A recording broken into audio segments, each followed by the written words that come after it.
Well, good evening, everybody, and welcome to the All Portable Discussion Zone. It's a biweekly live stream all about amateur radio portable ops. My name is Charlie. Call sign is November Juliet 7 Victor, and with me this evening is first of all is one of our two co-hosts for the show, Dan KC7 MSU. Good evening. And Brian will be still kind of missing for a couple more weeks as he's training to be an airline pilot. Also, I'm pleased to introduce tonight's guest, Larry, K7HN from Ham Radio Live. Hey, everybody. Welcome, Larry. Hi. Thanks, Charlie. Nice to be here. Bet. And of course, as always, we have the regular characters in the chat room. We welcome you, and make sure if you have any questions or comments, go ahead and feel free to put them up there. I'm not as good as Larry at putting the comments up, and he really goes through and does a great job of acknowledging and commenting on all the comments. Not so great at that, but we'll try to grab the ones that are pertinent and relevant to our discussion. And don't forget that this show is converted to a podcast about 24 hours after it airs. And so, again, let me also remind you that we're moving to a new schedule where it's the first and third Sunday of every month at 2300 UTC. So let's go ahead and get caught up. Dan, what have you been up to since we last met? Well, just a couple things, getting ready for the field day coming up. So starting to do some work with that for the club. And finally got out on a summit to do a soda. First one in quite a while, since January, actually. So got out and did Sugarloaf Mountain with you, Charlie. So it was a lot of fun. Cool. Well, I've been up to kind of the same thing. I actually have a video I wanted to share real quick about Sugarloaf Mountains while we are on that topic. Let me go ahead and share that real quick. Over here. Yeah. This is at the top. It's a kind of an interesting tower. It's a lookout. Oh, we're on top. Not a very big tower, but one nonetheless. We're not on any legs or anything. Spots to set up and get going. Yeah, I've never seen one like that in still not any of the other at a peaks. point where I'm too concerned, but I know it's going to pick up as the day goes on. So, and the gusts are pretty bad. So, let's check it out. I've yet to finish this video, but I'll post. This will be in the video for the Sugarloaf Mountain activation. Right here. Yeah. I don't think Dan moved from that spot. It was a good windbreak. It's interesting inside there. You can see right there straight ahead is the little, it's like a thing that they use to kind of figure out where the fires are when they notice them. But great views, as you can see there. Let me go ahead and so you can see the gusts now. This was a really windy activation. Woo. And this was mild compared to when we were there at the end. It was even much worse than this. So it was interesting up there. So anyway, all right, let's go ahead and move to the next one. Let me remove that real quick, and then so just yesterday I was out on an activation, and I was on Mount Ord. What was interesting about Mount Ord was has a lot of commercial towers on it, and we're going to get into solar weather because I think there was a problem with multiple things. I think first of all, there was a problem with the commercial antennas maybe causing a little bit of interference, even on HF, but also the band conditions were a little weird yesterday. We'll talk to Larry about some of that and see what he thinks. He may not know, but he may. We'll discuss it a little bit.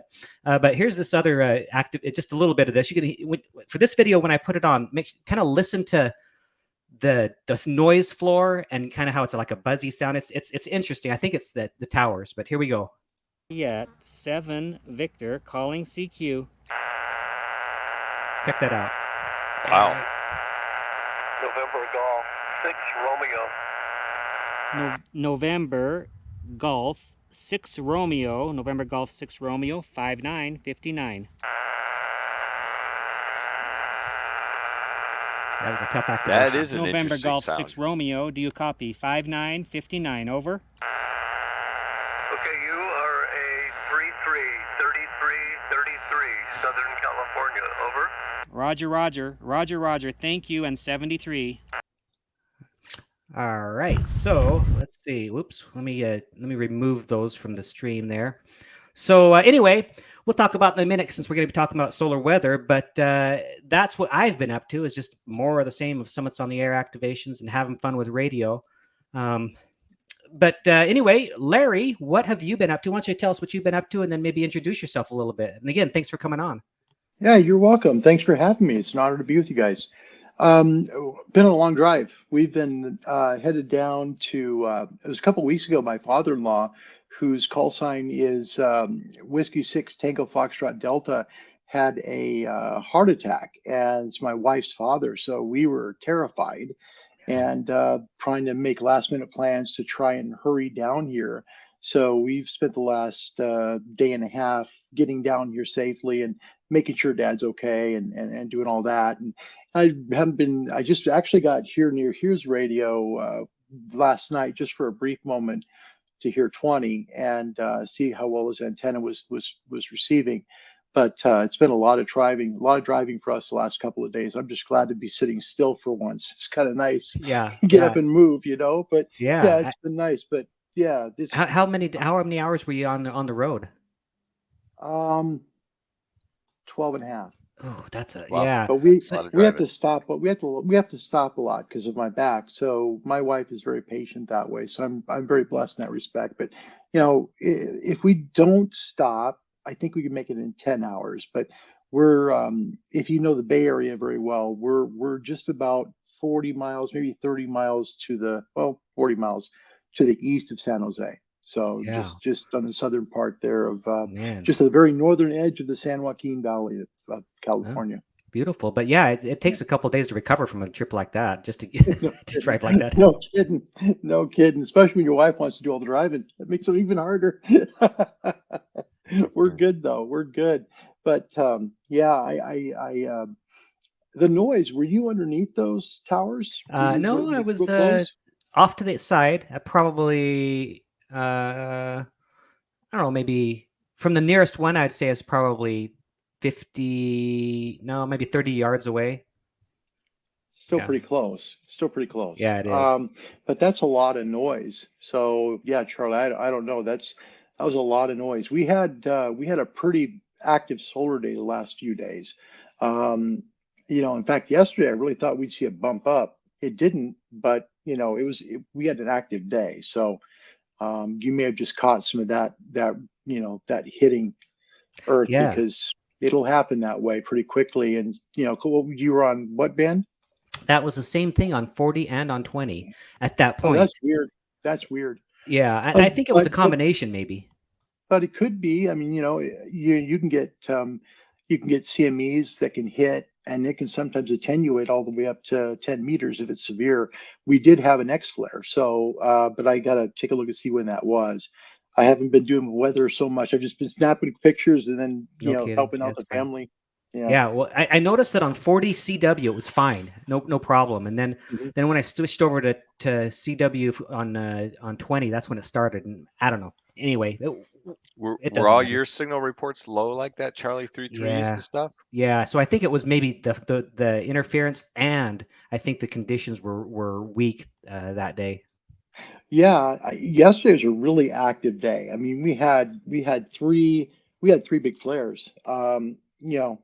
Remembering that our sun, when we're kind of puttering along like normal, we're at about a B level for a baseline, and we'll get some C flares. And then when we start getting more active, it'll be maybe some M flares and some X's. We had an X and two M's yesterday. So, but Friday was the day that you went, and Friday was relatively quiet. There was an M flare earlier in our time in the West Coast. That would have been before you would have hit the summit. So yeah. I don't know what was much responsible for that. Yeah. Probably. So you mentioned a B, X, and an M flare. So are those relative strengths of to characterize the flares, and how do you do that? Well, it's a good question. The first level that comes through on when you go to like solarham.net, there's the solar flux. The solar flare class goes A, B, C, M, and X. Anyway, the the sun typically, even at the bottom of the last sunspot cycle, when we were just the bottom of 24, was kind of puttering along around the B area. We'd hit some C flares, but it would just kind of stay there, pretty stable. When you go from a baseline C to a baseline M, so where the lines are between the C and the M, the next flare up, which would be the C flare, M flare, is 10 times the power of the C flare. So M is 10 times more than C. From C to M, 10 times, and from M to X is another 10 times. So you started a C flare, or you're putting around a C, you hit an X, that's 100 times the radiation. It's really, really powerful. So what we've really seen, and what Charlie's showing here, has been the way that the sun was earlier. Let's see, though, that's yesterday. So let me take a quick look at that. Yeah, that's yesterday. Okay. So that was what I saw yesterday when the sun hit. I was telling you, Charlie, I thought maybe we might see a little bump. There wasn't one, but at that point we had received 3 flares in length. We had the 2 M's and the 1 X, and that makes a huge difference if we have a south pointed BZ component. And this is on the ham radio test. I know in the US and Great Britain, I know both. I'm not sure about Canada, I'm not sure. But when they talk about solar weather, they talk about this, and I'm not nearly the expert, Dr. Scope. Dr. Scope's like the queen of it all. I'm just like a minion. So Right, right. I've just done this for a long time and looked at this for DX work. Excuse me. As we get closer to the peak of solar cycle 25, we're going to see a lot of these solar flare components and CME components hitting day after day after day after day. And it's just going to continue to bring up the SFI as we go. As the sunspots continue to ring the sun, we're already seeing dual rings now, which is kind of cool because in 24, there was some time at the top where you had some rings at both the northern and southern hemisphere of the sun, but we're seeing more of that now, where you're seeing a lot of sunspot regions on the sun pretty active right now. Yeah, wow. Cool. Well, sounds like we're going to jump into solar weather and dive into it a little bit more. We have some questions for you, but we also, I know that you have kind of some stuff prepared a little bit. So why don't we start with that? Maybe your first slide and go from there. That's fine, Charlie. Yeah. Go ahead and show. If you show the first slide, this would Let's be back the last time we hit big, pretty big numbers. And this was from earlier in the month. So you see kind of we're puttering along there at a C, and then it drops right at the beginning where it says 2 days ago. And we're just kind of sitting there almost right in the middle of the B zone. We do hit C's, but we aren't really, the baseline itself is still kind of going down. You go to where it says yesterday and it really drops. If you see how it goes right to the bottom of B, then it kicks up a little bit in the middle of the day and it starts to slowly track its way kind of horizontally still again. And then about a quarter way through where it says today, it starts to come up again and it peaks, but then it just kind of rides back down. But what was nice about this was it started riding back down much closer to the C flare line than it was before on that B line. So that would be 10 times the solar radiation we had at B. So now the baseline is increased tremendously. This was the beginning of when we started seeing SFIs come up to the maximum number we've seen since 25 started, which was plus 164. Yeah. 18 years, you said, right? Or even more. Yeah, 19. It was 19 for 60, over a 160. Yeah, that was 2003. Yeah, long time. So, and this day here, this was before that all started. That component really came when we had a lot of sunspots on the sun and a lot of activity. We had kind of an interesting component. We had sunspot region 20 to 93, 94, 95, and 96. And there were 4 of them kind of like this. There was like a set here and a set here. And they kind of kept on interacting with each other because the sun's a giant magnet. And you've got, positive and negative electrons here. And they just kept creating more and more activity. It was a phenomenal time, really was, and it helps to pump up our ionosphere because when that energy leaves the sun, it helps to charge up the ionosphere in a way that is really special, because you get some benefit out of it where the sun will get, like say we hit an SFI level 150, 160, and you're getting more than, half a day of daylight. Well, now 20 meters is working past midnight. It just works really good in places where typically it would stop right after sunset. So, and that's the reports I was getting next day from people in the States and in Europe, that they were working 20 meters till just about midnight local time, and then everything kind of started to die down. Yeah. So what's the best way to look at the flares then? I guess you want maybe in the middle, I guess, or what? How do Oh, you... absolutely. Yeah, flares are good. I mean, we're not, CMEs, CMEs are different than solar flares. Solar flares are more components of the sun's energy going up and returning back to the sun's surface. A coronal mass ejection is really when the negative area and the positive area collide, and then it makes an explosion, and it can go way out into space. If that has a negative, let's say, for example, the Earth's magnetic field is pointed south, when that radiation hits the Earth, it can have a direct relationship on our propagation. It can, sometimes attenuate signals up to 10 meters. I mean, it could be really a total blackout. But it also can help to keep our ionosphere charged up once we go to darkness, because there's so much charge to the ionosphere during the daytime that the E and F layers stay really charged, as we go dark, and it takes a while for those to kind of settle back down again. So it helps us make better calls. A lot of, I think, solar weather, at least from what I've understand of it, a lot of it can really be learned by looking at this graph. If we see things down in the B area or C area, it's fairly stable if you're not getting any M flares, or better yet, X flares. But once we start seeing multiples, that's a good sign, actually. Yeah, we may have some negative impact from it, for attenuating our signals or causing a lot of QS Baker.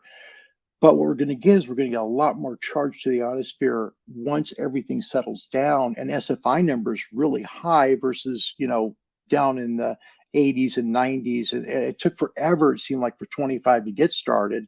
But then once it got going, it just really started going up, and we're way ahead of what forecast models suggest. Yeah. Wow. Cool. All right. Yeah, that's what I've heard from other people, is that flares, coronal mass ejections and flares aren't necessarily bad. They actually can help energize the ionosphere. They're Yeah. a good thing. Yeah, they're a good thing. Yeah. And they won't ever hurt the nighttime side of the sun. That's the nighttime side of the Earth. I mean, in fact, it kind of can help. Yeah. Here's a question for you, Larry. He says, do you have a favorite app for monitoring solar activity? He says, I have one which provides alerts. Mike, it's nice to meet you. I like solarham.net. I really do. That's my favorite app. I can pore over that for usually about 20 minutes to a half hour sometimes. And based on other maps I've looked at, I want to kind of get an idea of how it looks and how conditions are. And I'll take a look at MUFs. I'm the weird guy that wakes up at 2 in the morning and I wake my phone up and I pull a MUF map up and I take a picture of it, because I want to see in the morning, okay, at this time it was here, MUFs were here in Europe and Asia. What's that look like for the States? So that's a great question. I like to use solarham.net. Cool. Yeah, he says And thanks. also, yeah, you're welcome. And also, the other one too, there's another one that I've used in the past too. What's it called? SolarCycle24.net, I think it is, or ss.net. Also NOAA. I'll look at NOAA's website for sun forecasting and stuff sometimes. And I listen to Dr. Scope too. I mean, I think we'd be remiss if we didn't. She's got a lot of information. Right, for sure. Cool. All right. Well, should we move on to the next slide here? Yeah, this corresponds with the next slide, Charlie. So this one here, we got a little bit of a bump on that day where this was, and I believe this was on the 14th. There it is, 14th of April. Hold on a minute. Let me get it better.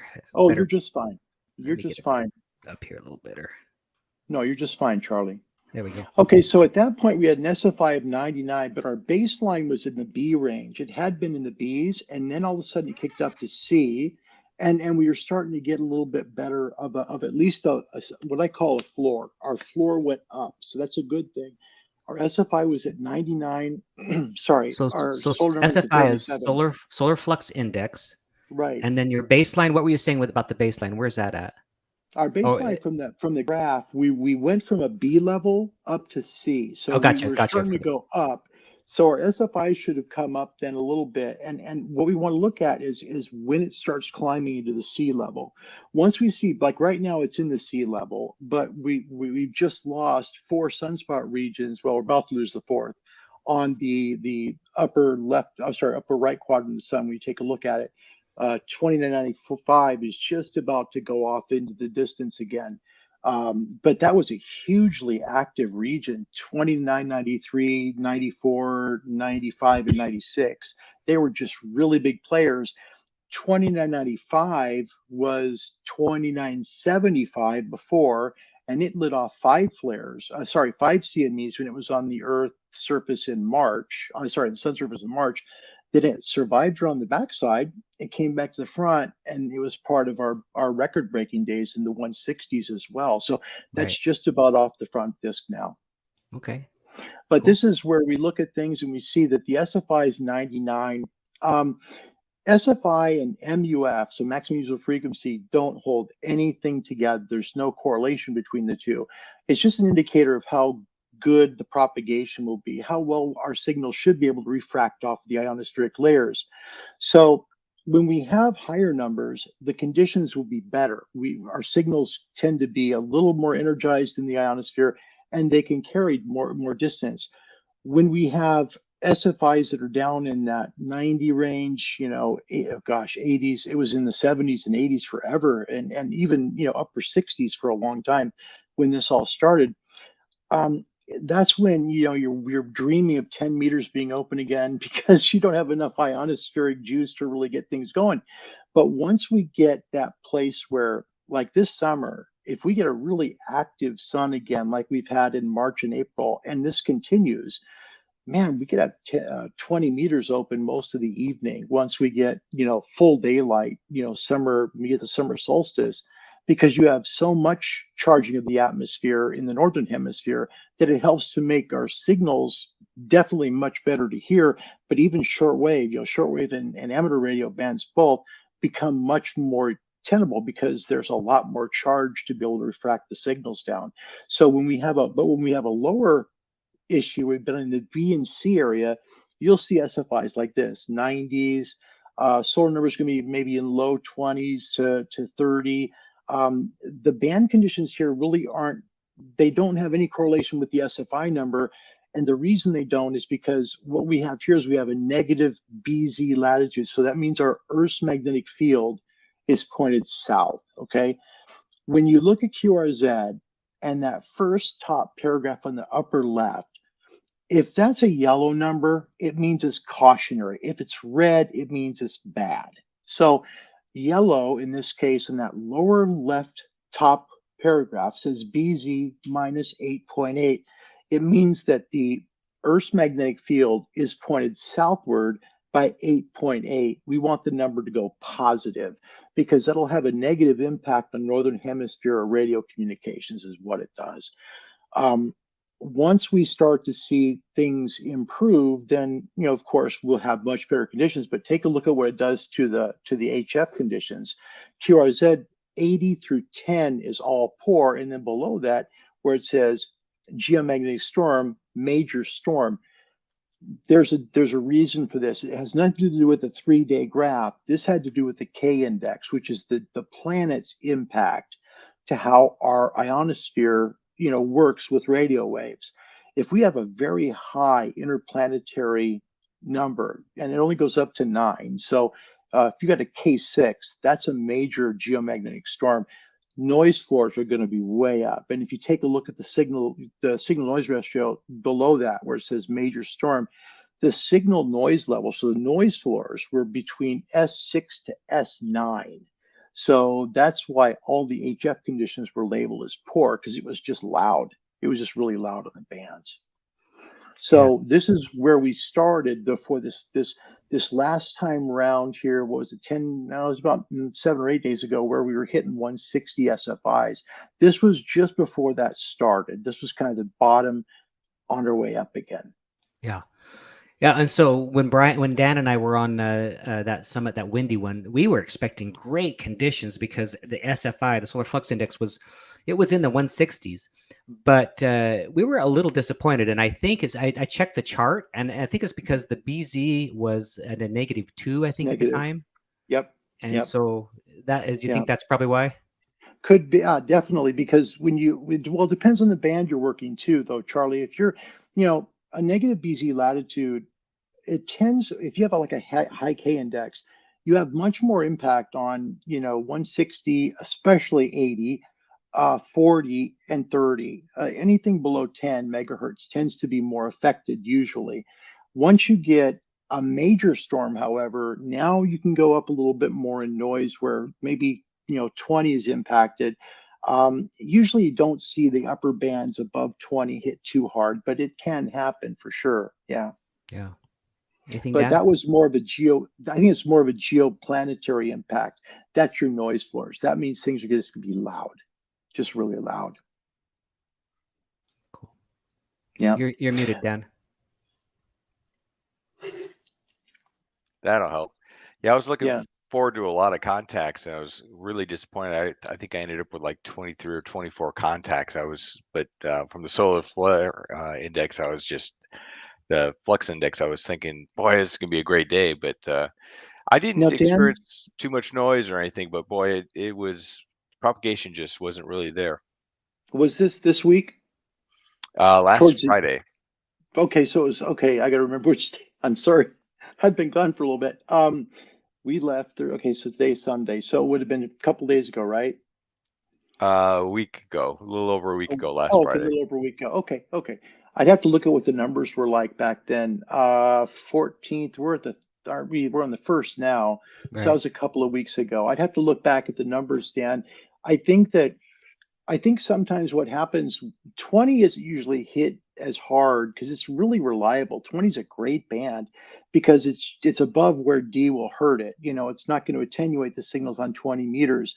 But what happens is you can get a high A index where it's over 10, and you get a ton of QSB. Then you get a lot of fading on the bands. And the problem I think we've had lately, honestly, both Dan and Charlie, is our maximum usable frequencies, not only here in the States, but Europe as well as Asia, have been very affected. If you look at the MUFs in the mid and southern latitudes, so I'm speaking tropic to tropic, and then southern hemisphere, Australia, South Africa, South America, areas of South America, MUFs in South America have been in the 40s. I mean, they've been stunning down there. Here in the States and in Europe, for example, if you're going to go Europe and you're going to be at 30 megahertz for an MUF, southern Italy, southern Portugal, you'll be down towards the south in Spain, all of those areas tend to work 10. Here in the States, it'll be Florida, Louisiana, Texas. It takes a while for it to push its way west. And sometimes even California doesn't wake up to 10 meters until 4 o'clock in the afternoon. You can still do data, but voice is a really hard call to make on 10. And where I live I'm kind of funny, guys. I'm right in the 45th parallel, literally halfway between the North Pole and the equator. 10-meter voice, it hasn't opened for me since last Tuesday, and that was at like 4:30 or 5 in the afternoon when it finally opened up for a little while. Yeah. Wow. Yeah. So the MUFs have been really horrific for us in the northern hemisphere. They really have been. Yeah.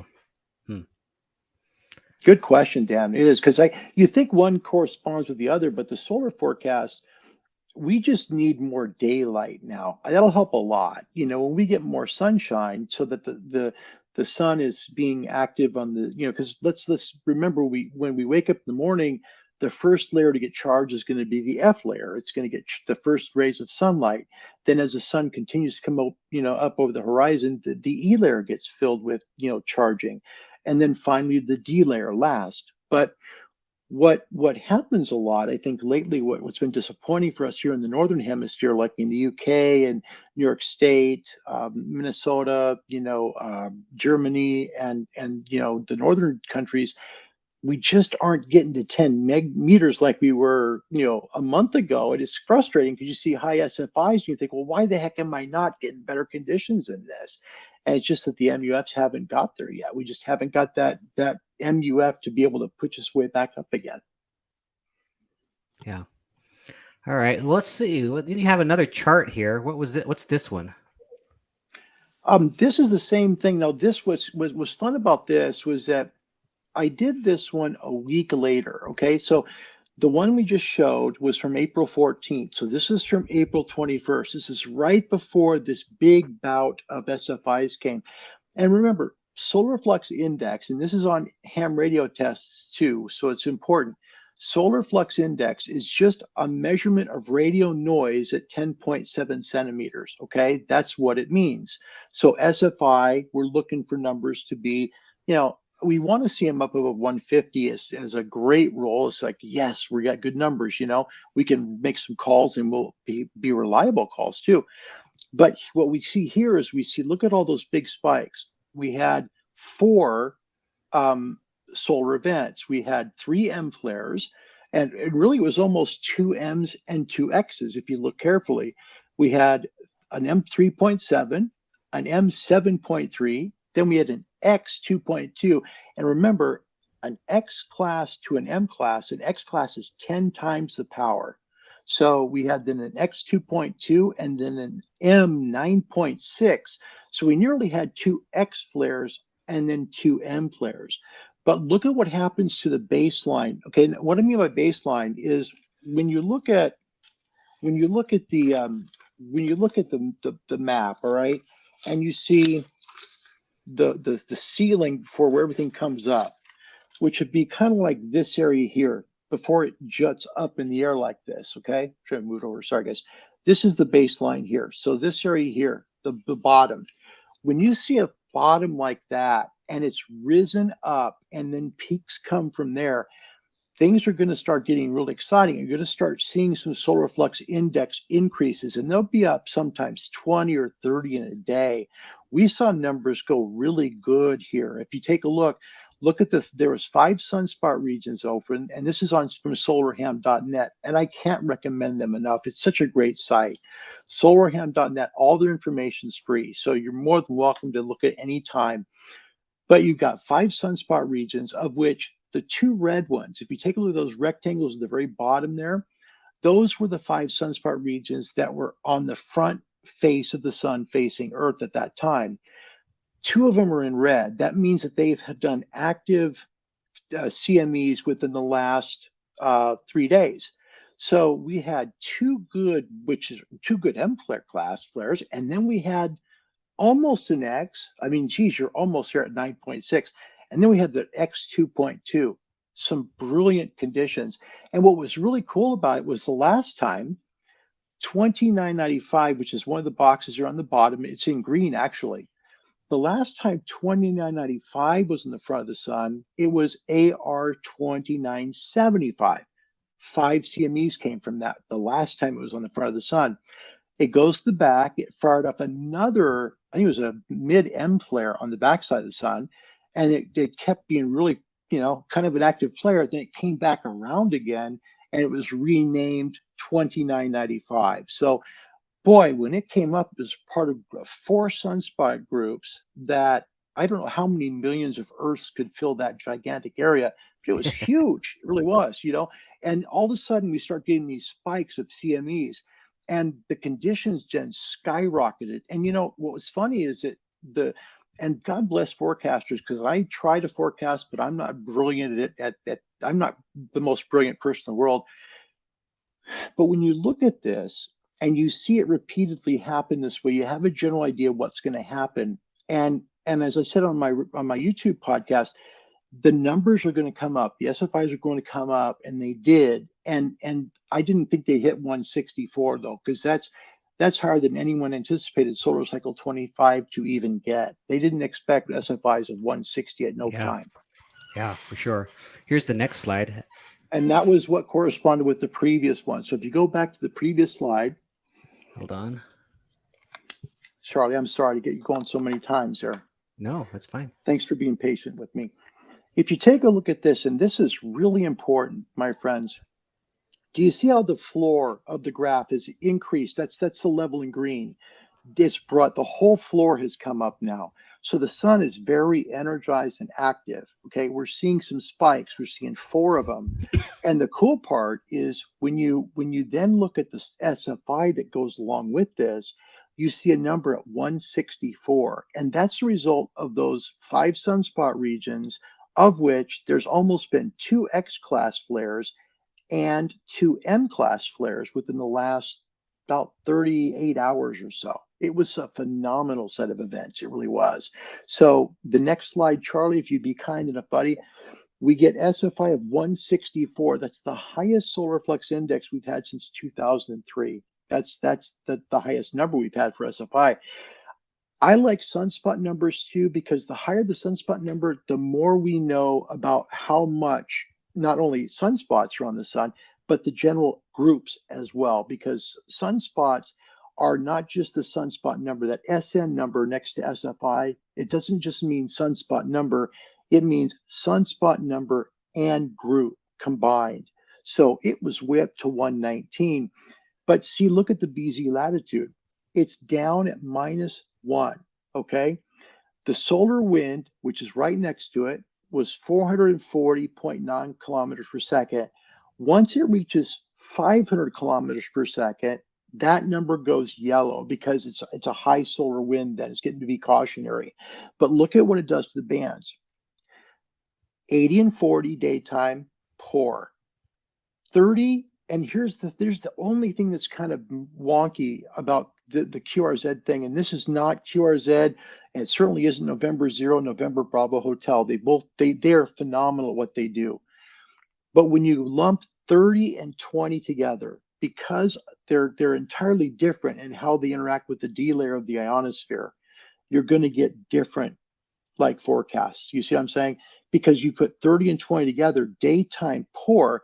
Well, yeah, 30 was pretty poor that day, but 20 wasn't. 20 was really good because the D layer doesn't attenuate signals at 14 megahertz, but it does at about 10, and that would be 30 megahertz. So the daytime bands get poor, but then look at the night and look at everything above 20 meters. It's good, you know.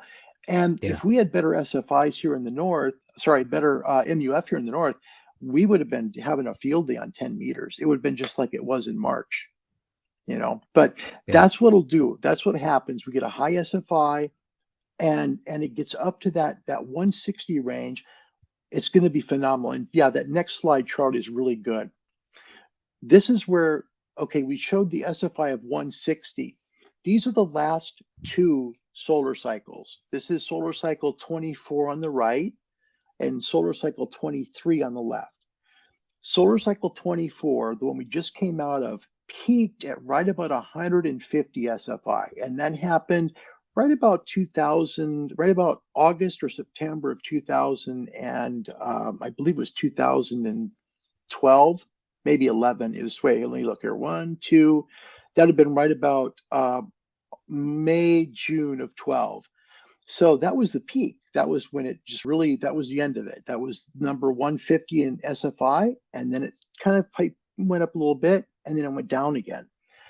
You have to go back into solar cycle 23. And if you look really carefully at that SFI where it goes 150, there's an area that's right below about the middle of 2004, right about, almost to the beginning of 2004, right there. Yep, right with that, right we are right now, Chuck, right there. That's 2004. That peaks right about 160, but we were over 160. So you have to go to the next one to its left to get to where 160 was, and that's 2003. Yep. So if you go down that line just a little bit, you'll see right there about a little more, just a skosh, right about there. That's about 164. So it had been that long since we saw an SFI that high. Wow. That is absolutely amazing. Yeah. So you guys, we're in for such a special solar cycle. We really are. This is going to be an amazing solar cycle, I think. Yeah, I remember when we had such a horrible solar cycle last cycle, and everybody was talking about the projections. But when we were at the end, everybody was predicting, oh well, this is even going to be worse than this. The next one's even going to be worse than this one. And then there were a few people that were saying, no, this is going to be better. And I guess those are the ones that were right, huh?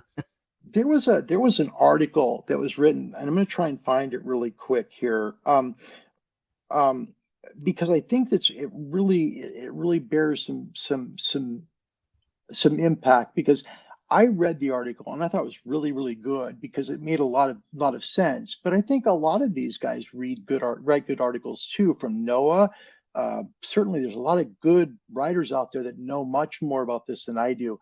I've just looked at it for a long time and can see patterns in what happens when, and I'm wrong a lot too. So, it is what it is. But there was one group that came out before 25 came and said they thought it was going to be one of the best solar cycles in history, In history, ever. yeah. Yeah. And I was like, I read it and I was like, wow, okay. And they start talking about it being a certain number of cycles they found to be like super cycles. And, Yep. and this was the one. So it's really a neat read. Yeah, If I you actually guys would read like to it. talk for a second, but did you? It's a Yeah, I good did. read. Yeah. Yep. It really is. I thought it was good, Yeah. but I'm Andy weird says that he way. thinks that this one's going to be a short cycle. He says like 9 years. I think you were talking about it too, Yeah, yeah. Andy I think Kelly. this is. Yeah, I think this will go. We're taught in the test that they're 11 years. That's on average. If you look back at the last 5 solar cycles, um, 25. Sorry, excuse me. No, 19 went 11. 20 drug way out. I mean, it was like 14 years. So some of these can be really long and some can go really quick. But what I found is the ones that go really high, that reach really, really high numbers, they don't go very long. They don't typically stretch out a full 11. They'll be fairly compact and really go up fairly quickly. And then they tend to fall pretty quickly too. Yeah. Sounds like that's what this was in store to be, huh? I think so. I mean, I think based on if history is a teacher of it, I think it will be. Yeah. Yeah. Yeah. That's just my gut feeling on it. But because I want to give these people the credit because they're so good at what they did, because they were the first ones to say anything about it.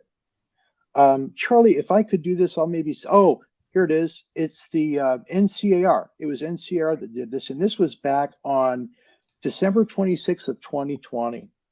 And it was a great article they wrote. And Charlie, I'll send it to you in an email, maybe put in the Yes, description or something of we yours, will. because Yep. it's just like, gosh, they were just right on. They were really good. Yep. I'll put it in the, yeah, anything that I'll probably be asking you for a few other things, like some of the links to the websites that you talked about. We'll put that in there as well too. But yeah. Sounds good. Sure. Yep. Cool. All right. And this is solar cycle 25. The red curve is the forecast. The blue lines are what's actually happening. You can start to see now, it started happening right about February. Solar cycle 25 started really separating itself from what the projection was going to be. And when we see sunspot cycles like this, we tend to see them go up abruptly, peak, and then come back down abruptly. So instead of having what we might be used to, which might be 5.5 years of a buildup, or say 5 years of a buildup, and then the peak, and then down, you instead have more like about a 4.5 year, goes up pretty good, comes down pretty fast. So we're setting up for a pretty special solar cycle. Yeah. Cool. Yeah. All And right. this is just Charlie, by the way, Charlie and Dan both, this is just as of March of 22. It doesn't include the super numbers we had in April. Now Yeah, this one comes, sorry, Charlie, please. I was just gonna say it's amazing how that you can just see that chart, and we'll put that in the notes too if we can. I don't know, maybe I'll put it on my OneDrive and people can look at it who listen to the podcast and stuff. So yeah. Yeah, Cool. Go ahead. however I can help. I'm just grateful to be here with both you guys. This is an indicator that came through within the last week. So you see another M2.6, another M, which is a 4.8, and then another X. This is a 1.1. And you see again the numbers climbing up from C. If you look at the base, I always call it the basement before the peaks. The basement of the line is starts out right about C, and then towards where it says today, the basement climbs up. Now it's mid-level C. This is where you start to see really good SFIs start coming. And if it continues to give us some CMEs, man, you can sometimes reach some pretty high numbers. These are the things that if it happens to us, possibly here another few months like this, we might see SFIs close to 200. So That as would be so as we amazing. go along in cycle 25, the baseline of this hopefully will just continue to march upwards, right? Yep, that's it, Dan. Yep, yeah, it sure will. And what's really neat is if you add what the one thing missing from us right now, my friends, has been daylight. You know, in the north, we haven't, and even the south, because we had the equinox here, it's like 6 weeks ago. But once you get to that solstice where we've got maximum sunlight hours and you have a super high SFI, man, it's just DX is everywhere because, Yeah. you know, it's dark and then you're working a daytime frequency, which is to the west of you. So you're working DX. It's just this is going to be a really special summer, I think, for people in the north. And I think a special winter for people in the south. Yeah. Cool. We got one more slide and then we're going to transition. How's that sound, Larry? Perfect. All right. That's this one here. It's a little Yeah. blurry, but I think we can check it out. This is something that everyone I'm sure has seen a lot of, and this is a maximum usable frequency map. This has zero to do with the 3-day solar flare forecast or solar coronal hole forecast. Coronal mass ejection forecast. It doesn't have anything to do really with the SFIs you see on QRZ. This is simply what the atmosphere is really doing right now for calls between one point and another. What we've seen all week has been very similar to this. If you take a look towards, I'm trying to look at it myself here, just a second, pal. Let me get a bigger picture of it. There we go. All right, perfect.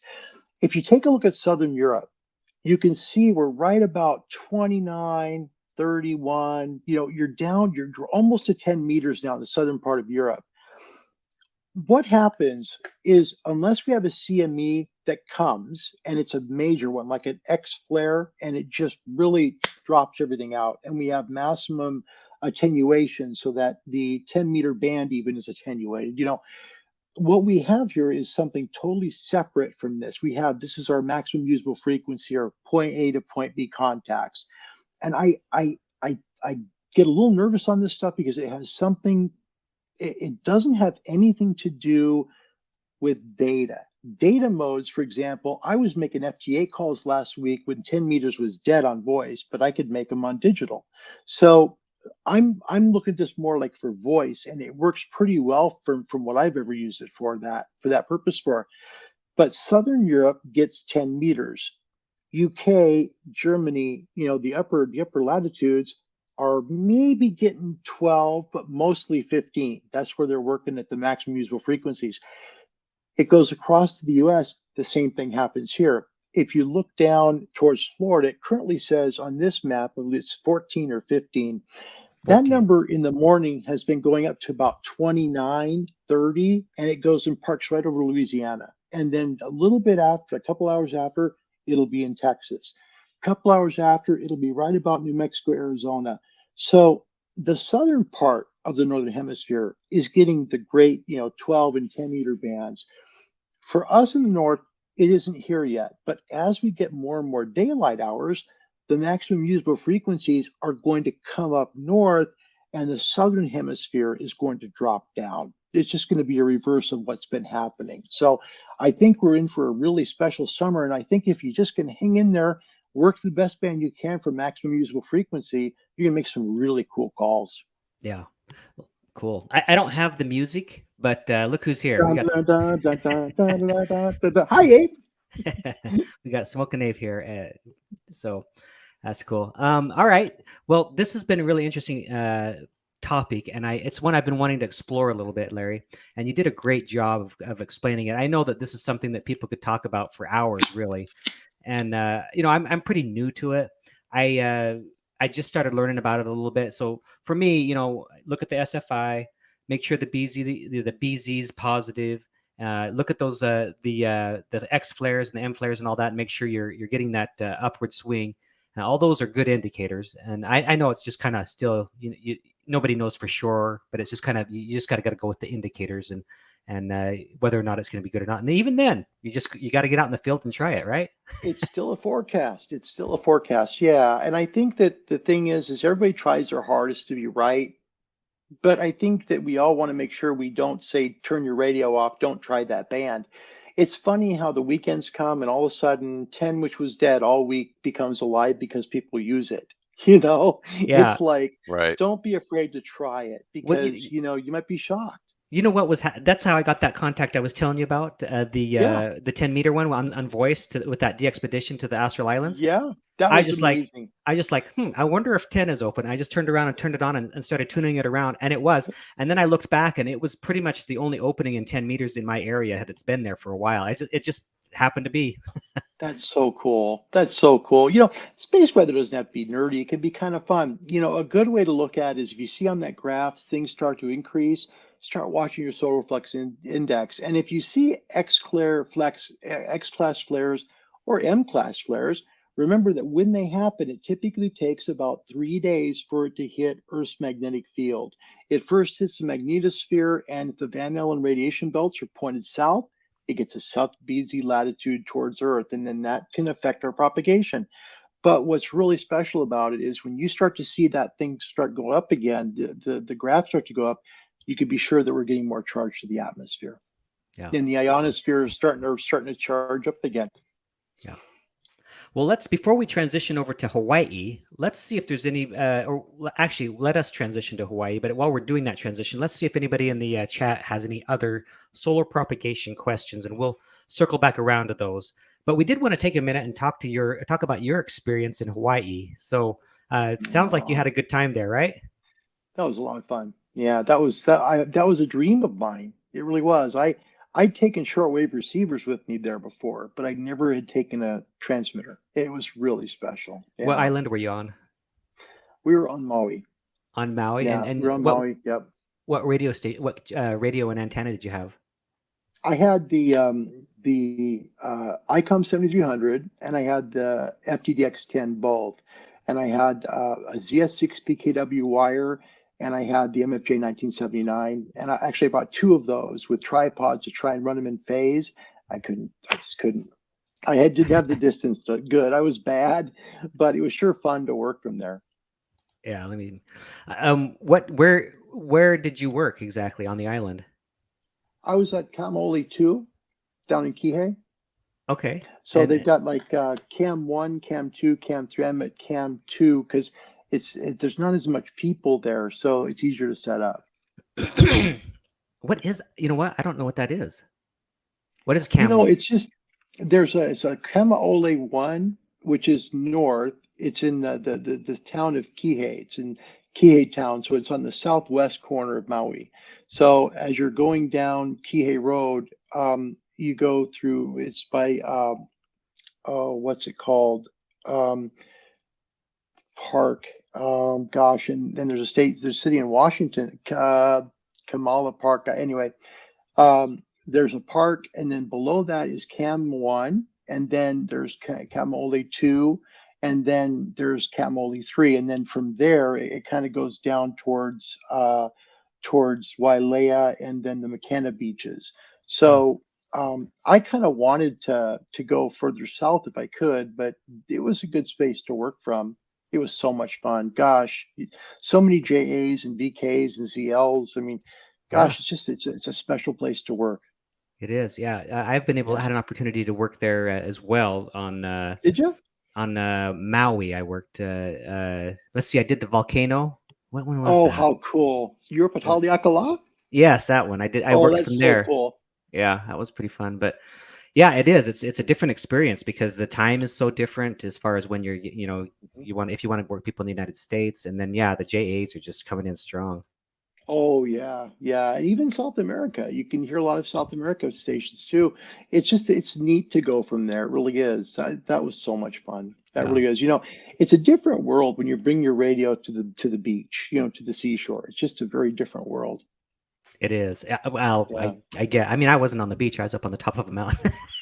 Oh, But you know what? That's probably a better place to be anyway, because you're way up maybe, high. Yeah, that's maybe. a good Yeah, place to be. yeah. Wow, that's cool. How about you, Dan? Have you worked from Hawaii before? No, I never have. It's one of the places I want to go, and Do it. Do it. operating from the beach is someplace that I've always wanted to try because the saltwater effect I Yeah, hear is just tremendous. So, and really cool. getting a lot of J's and stuff and ZLs and things would be awesome. That's just so much fun. You need to, Dan. You'd have a ball. You'd have a ball. Yeah, Definitely. Yeah, for sure. yeah. It's neat. It's pretty neat. I think I was most surprised to hear East Coast stations coming in. I was like, my gosh, that guy's in Connecticut, or whatever. It was like that was really Oh, fun you to were hear. getting East Coast. They're being, yeah, yeah, because well, see, it was 40-meter wintertime, so it was pretty Oh, good conditions. Yeah, yeah. yeah, I know anytime you hear a Hawaii station come in, it is an amazing pileup, and it's just it's so much fun just to listen to what goes on when a Hawaii yeah, station comes on. yeah. King Henry VI, then Yeah. Yeah, everyone's all on top of them. Yeah, Yes, for sure. yeah. Yeah. Well, that's great. I mean, Larry here, he's a portable ops guy too. That's what's great about it. I love that. Once. I want Hey, to do you know more what? this. I want to do more. I want to do more. Yeah, it's a fun time. I know it's not that hard if you have like a vehicle that has a HF in it. You can do the parks on the air stuff. There's a lot of people that do it, and I understand with your back and stuff. There may be some limitations, but I'm glad you were able to have that experience and get out there. It's a good time for sure. What is Well, this? Charlie, I was going to say something. You had at the beginning of this program had put together a really neat view of the summit you guys were both at. That building up there kind of reminded me a little bit of the Haleakala Visitor Center in a way. You Uh know, huh. Yeah, you yeah, know it what I'm was talking about? kind It's of. kind of like that kind of a building. And wow, Yeah, it just really brought back memories. In fact, that's the first place I thought it was. Oh, it looks like Haleakala. yeah. It was a fun one. It All really right, is. Larry. Well, Wow. Someday we soon. are we are almost out of time, but we're gonna extend just a little bit. Jason won't mind. We already have a standing agreement with Jason that we can go over a little bit if we need to. We'll probably have to have you back for this next thing I wanted to talk to you about because if you don't mind, but I'm kind of getting interested a little bit in shortwave listening. I've never done Mhm, it, but I keep hearing about it. Thomas Witherspoon. He's done it before. He's a big shortwave listener, and mhm. so in the few minutes that's left, maybe we can talk just a little bit about how I might get started in shortwave listening. Obviously, I need a shortwave listening radio, right? I need to get a radio of some type, and You where would got I one. tune? And I do. What do I have? You Just the ham do. radio? Yeah. Any one of your ham radios. Yeah. If Okay. unless it's a 2-meter 440 only, but if it's an HF radio, you've already got a great receiver. Yeah. In fact, boy, Charlie, I mean, you'd have a ball with it. Any HF receiver will work. And this is my 50th year DXing shortwave. This is a lot of changes for sure, but it's still alive and well, thank goodness, and very grateful for Yeah. that. And that's the thing I was a little concerned about. I was like starting to look into it a little bit, and I'm like, oh, this station's not there anymore, and this station's not there anymore. But so when you get involved, what do you do then? I mean, where do you Well, turn? a lot of stations have co-opt. So like their government doesn't like, for example, Radio Canada International used to be like they would transmit on various frequencies from various places in Canada or from other, stations where they had transmitters at. Now, a lot of them will buy airtime on stations like WRMI or on radio, whatever. They'll find a shortwave broadcaster that will sell airtime to them, and then their signal goes out to the world just like they were on the air again. I know Radio Argentina, Radio Prague from Czechoslovakia, Radio Hobart from Tasmania all buy time from WRMI so they can be back on shortwave again. It's fascinating. It really is. Charlie, you'd love it. Yeah. So Andy Callie says Yeah. 19 meters is great right now. 19's a And great band for shortwave, man. Yeah, and Radio North Korea's there, and they beam towards North America during this time of year, so you can hear Radio North Korea. yeah, It's kind of like the old days. Ape says that short-wave.info is a good place to I have to go. look at that one. I haven't seen that one yet. It's pretty cool. Oh, So Charlie, but you'd love it. You'd love I'm it. what I'm gonna do is I'm gonna get a shortwave. I can't get 19 meters, right? I mean, I have to get a shortwave listening radio for that. No, your HF will still work. Yeah, just Yeah. put it on AM and then just use the AM mode of it, and then just tune above 20 meters. But what I really suggest doing is this is the last year that the WRTH, which is the World Radio TV Handbook, is going to be available in a printed edition. This was their 76th year of printing that in the publication. After this year's printing, it's gone. It'll only be online. So you'll go, look online, but you won't have the tactile book version. If you can get one, yeah, grab that Where do you book because look? it makes listing easy. Major books retailer, any major book retailer like Amazon or someone like that. And what's it called again? It's called WRTH, the World Radio TV and then Handbook. Okay, cool. Yeah. You'd love it because it'll show you what it does. It shows you radio, television, shortwave, all like AM, FM from all around the world, what frequency they're on, where they're transmitting from, what the power is, when they come on the air, all kinds of things. And then there's bios on each station too that are on shortwave. It's really, really cool. Really is. I'm just laughing at Smoke. At the 8th? Yeah, he says the 817 will do fine. Just fine, buddy. You'll enjoy it. It's a lot of fun. Yeah. When I was listening to some of the cool shortwave receivers I had, gosh, the ham radios are so hot on front end. It's really good sensitivity and especially selectivity, which we really want. Because some stations will be fairly close to each other. It's nice to have the selectivity to be able to pick them out. Yeah. You'll love it. So shortwave listening, it's a lot of people do it just to kind of gather the information, and some of it's nostalgia, and then some of people like collect cards. They don't do that much anymore, but they collect the QSL cards too, right? Yeah, some stations still do. I know WRMI does. I believe Radio China International does. I know Radio Havana does. You send them a signal report, and then they'll send you a QSL card. Yeah, I've pretty cool. heard Radio Havana lots of times, so I've got an old transoceanic that I like to listen on, and it's amazing what you can hear.